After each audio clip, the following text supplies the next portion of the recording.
Okay.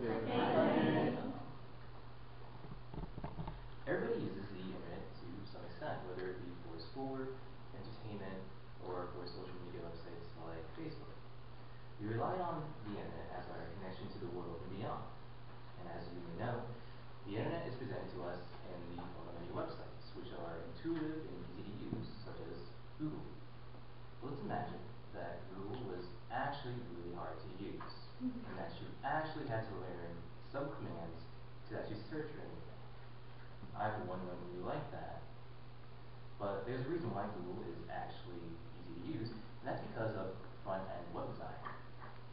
As internet users, we don't take the time to understand how easy it is to actually use a website. No one really understands how much time it takes to actually make an intuitive website. No one really thinks about the front-end web design. And as a person studying web development, I felt it was appropriate to talk about front-end web design. By learning about front-end web design, we can understand how a website can be intuitive and easy to use. First, I'll talk about some background information on front-end web design. Second, about human interactions with computers.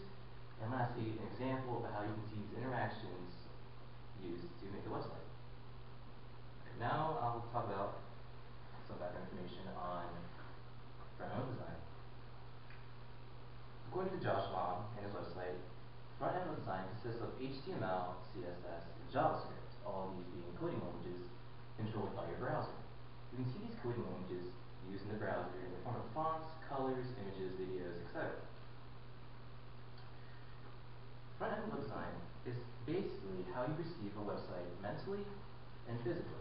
And according to the book Web Design Introductory, the main purpose in creating a website is to have information that is easy to read and is relevant to the user. Now I'll talk about human interactions with computers.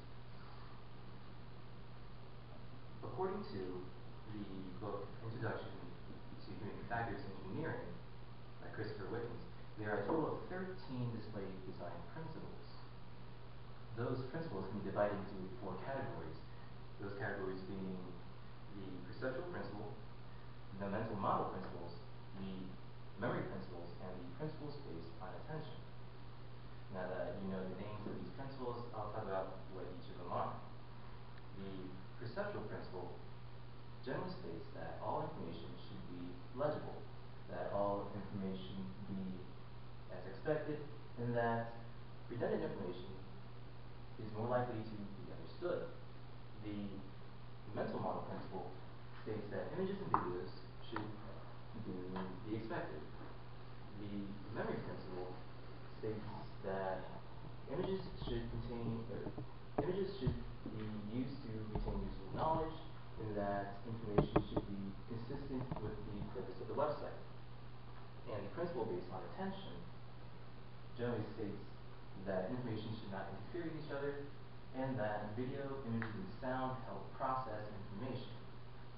Now that you know what these 4 categories are, I'll give you an example of how they were used to make a good website. Now the website that we'll be using would be Reddit.com. Reddit does a lot of good things using these 4 principles. According to my web design professor, William Hope, people spend less time reading content and would rather see headlines and images to help establish what an article is about in just a few seconds. This statement goes really well with the memory principle and the principle based on attention.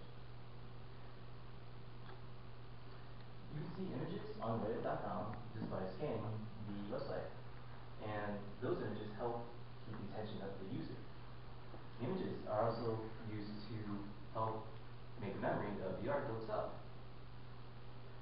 The website also uses the perceptual principles really well. Reddit.com uses a blue font against a white background, which is really easy to read. The images are always related to the articles, in that all the information can be uploaded so that you can see the article once again. Reddit also uses the mental model principle to help us understand how articles are to be expected. Sometimes we come across articles that don't really make sense, but